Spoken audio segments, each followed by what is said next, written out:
Lately, a lot of people have talked about the height of some of the women in WWE or in wrestling in general. And I don't think it really makes a lot of sense when you say some of these women are too small or are not believable enough to beat this certain person. The average height of a woman in the United States of America is 5'3". The average height of the average height for a woman in WWE is between 5'6" to 5'9". And when you look at the top women who are above 5'9", you have Charlotte Flair, who is one of the greatest of all time. You have Jade Cargill, who is one of the most talked about signings in WWE. You have Nia Jax, just won the World Championship again last year. Raquel Rodriguez, who's been stuck in the tag team division for a while, never got to the main event scene. Sure, she might have had some matches, but she's never won the main title. Lash Legend, who NXT isn't really doing nothing with right now, since they just got rid of Jakar Jackson. So they're still trying to figure out what they want to do with Lash Legend. Izzy Dame, who isn't getting featured. She's been featured on NXT, but they're not doing much with her. Ava, who was so bad at wrestling that they made her the general manager of NXT. So those are the notable women who are above that average height for the WWE. The women between 5'6" and 5'9". They're all 5'10" or taller. So, and then in that case, it's like most of the women I named are super talented. Like Lash Legend, you know she's gonna get a push at some point. Even if they kept Jakar Jackson, you knew Lash Legend was gonna be the star out of those two. Um, you could have made them a tag team, and they could have just split and went their separate ways. You didn't have to release Jakar Jackson, but that's a conversation for a different day. But Charlotte Flair, she's one of the greatest of all time. She's great in the ring. She's really solid all around. I just only thing with Charlotte is she don't have a good run without a championship yet, which I think she'll have that soon. I think that's coming. So when you look at somebody like Izzy Dame, who's tall, what's the deal with her? Why is she stuck with the color? Why is she not really doing much? You look at somebody like Indy Hartwell, who is released, and she's a taller woman. She's about 5'9", if I'm not mistaken. And you telling me Indy Hartwell and Candice isn't more talented than Candice LeRae, if not on the same level, and Candice LeRae is still there? Sure you can say Indy Hartwell wasn't great, but Candice LeRae wasn't great either. So this whole these women aren't tall enough, aren't big enough, it doesn't really make sense. And then even when I look at the women that's above, not above, but below the average height, that are below 5'6", have Nikki Cross and Kyrie Sane, Selena Vega, Roxanne Perez, Alexa Bliss, Candice LeRae, as I alluded to earlier, Asuka, Io Sky, Liv Morgan, Natalia, Naomi, even Mandy Rose when she was in WWE, Kaden Carter and Katana Chance. And let me get to some of the released people first that aren't there anymore. Mandy Rose had the best run of her career in NXT. She could have just been sent back to NXT and did nothing. But despite her size, she made a name for herself in NXT, carrying the women's brand, carrying the NXT Women's Championship. Kaden Carter and Katana Chance are a great tag team who can wrestle. When they wrestle people, it's believable because they can wrestle. Sure, they might not have the best character, they might not have the best gimmick, but if you've seen them wrestle, you know they can go and they can wrestle. They won the Women's Tag Team Championships once and they never got it back. They never had the opportunity to get it again. So then you release them because you don't have anything to do with them. Natalia, Divas champion, dominated in the Divas era, and there's plenty of other women from that era that you can look at that they weren't that average height. Io Sky, Liv Morgan. You're talking about two women who are in the prime of their careers right now. Liv was in her prime last year, and she was still doing some great stuff this year in the tag team division. She's off doing the movie now. But last year when she was the champion, even though the run might not have been as good as we wanted, that was a lot better than her first run. Even though I didn't like the title run, it doesn't mean that she didn't improve, because Liv definitely improved as a wrestler in the ring. She's definitely gotten better over time. Io Sky in the best run of her career right now. Since November to this point, she's been on absolute fire, putting on banger matches with Bianca Belair, with Rhea Ripley, had a main event tag team match teaming over Rhea to take on Julia and Roxanne in a great match. So even the War Games match had the trash can spot. So Io Sky's been on fire since November. I'm trying to Alexa Bliss, one of the best, one of the best overall, one of the best on the mic to where it makes it believable. Was it believable for her to beat Nia Jax when they had that feud in 2018? I think no, it wasn't. This is WWE that we're talking about. This is sports entertainment. This isn't real life. So even if you don't think it's believable, just because they're small doesn't mean that they're going to lose all the time. They just can't have the small people always lose, because then that makes it even worse. Obviously, it's already scripted, but if you want to keep kayfabe alive, why would the small people lose all the time? That just means that the small people never have a chance. What sense would that make? And Alexa Bliss is great at what she does. Look at Roxanne Perez, one of the best women, one of the best in-ring talents in NXT. The area where she needs to improve is on the mic, which I think she's getting better at slowly, but she still needs work. She definitely still needs work, but she's great in the ring. That's why she's getting caught up now before some of the other women in NXT. Even though some might have better mic skills, she's better in the ring than a lot of the women in NXT. And she was featured along with Julia in the main event of Monday Night Raw, taking on Rhea and Io, who are the top two women stars on the brand. Io is probably the top woman in the world, or second best woman in the world behind Toni Storm right now. And she's in that same spotlight as her main event of Raw. And Nikki Cross, the Nikki ASH gimmick, got her over, became a world champion with that gimmick. And look at the run, it was solid. It wasn't the greatest run ever. It wasn't terrible either. And so trying to think who else, Naomi, in the best stretch of her career. She went to TNA, dominated, came back to WWE, was a tag team champion. Now she's in a main event spotlight. She had a great match with Jade Cargill at WrestleMania. And these, I already talked about Natalya. Zelina Vega earned that Women's United States Championship, was released for having a twitch. She won the Queen of the Ring. I don't care what anybody says. A lot of people remember that. Her and Carmella had a great run as tag team champions.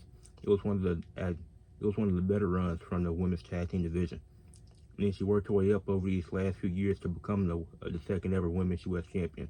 Had a great match with Rhea Ripley for the women's world title at Backlash last year, if I'm not mistaken. And what was probably Rhea's best match, aside from that fatal foul that she had with it was like Zoe Stark and a few other people in that fatal five-way or four-way that she had during her title reign. Her versus Zelina was one of her better matches. So this whole thing about height mattering for the women, it's really stupid. I don't think height matters at all for the women. You can't say these women are too small when a lot of the smaller women are the ones that are dominant and having great careers.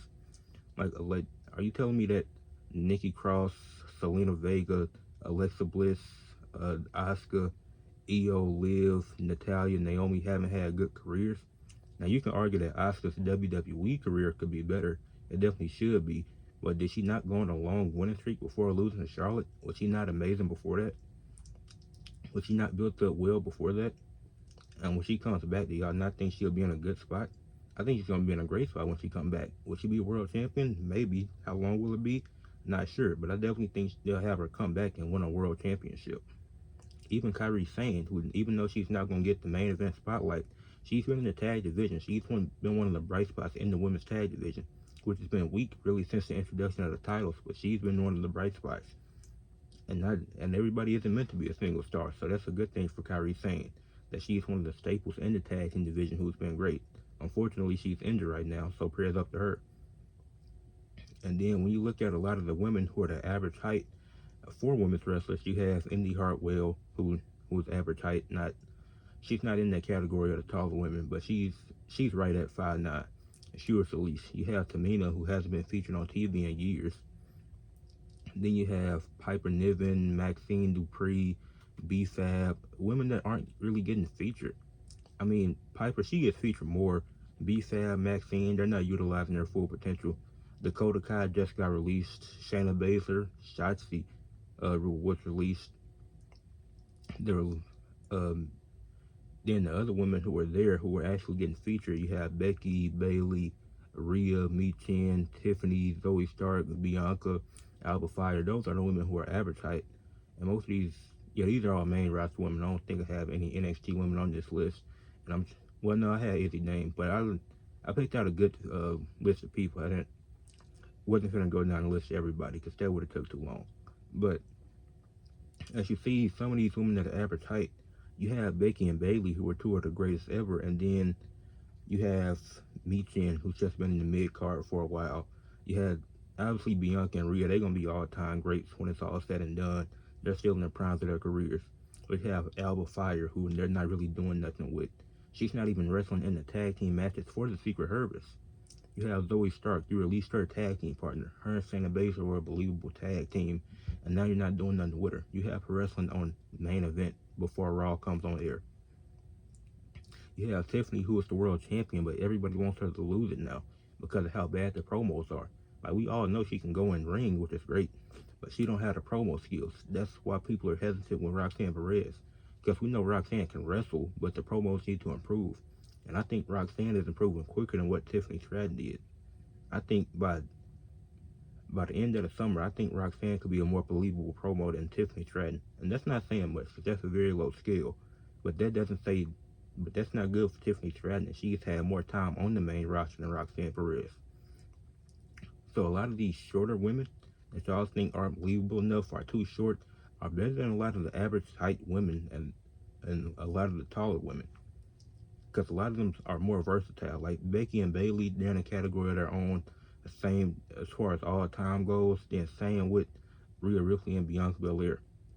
The other people I mentioned, it's kind of just like, I mean, Zoe Stark, she could have been something. WWE, they fumbled Zoe Stark. I really don't know how you do that, but the Trish Stratus feud is what messed it up.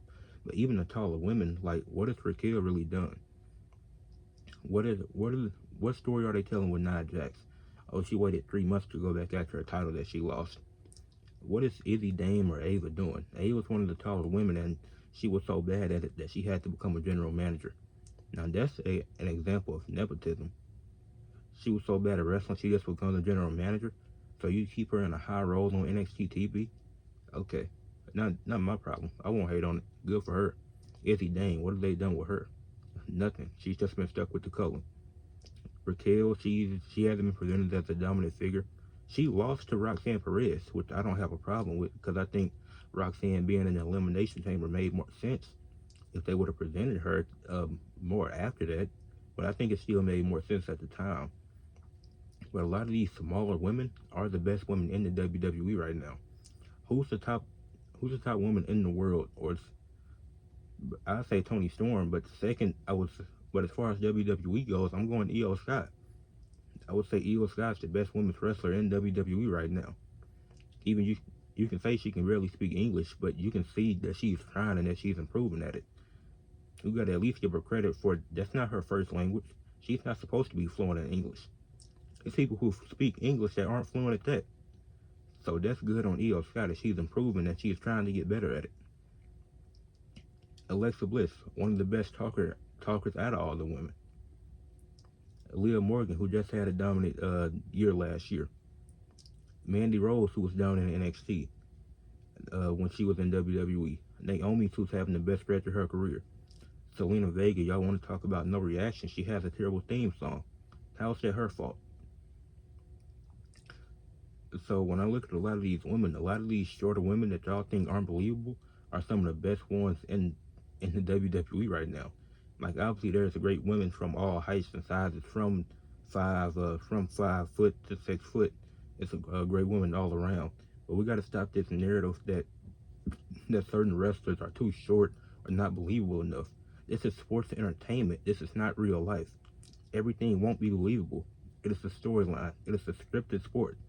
So you have a problem with believability. How? I don't see what the issue is. But let's stop this narrative that certain women are too small to do certain things when a lot of them are better. And even if you want to say that Rhea is better than Io Sky, she's average height. She's between that 5'6" to 5'9" range.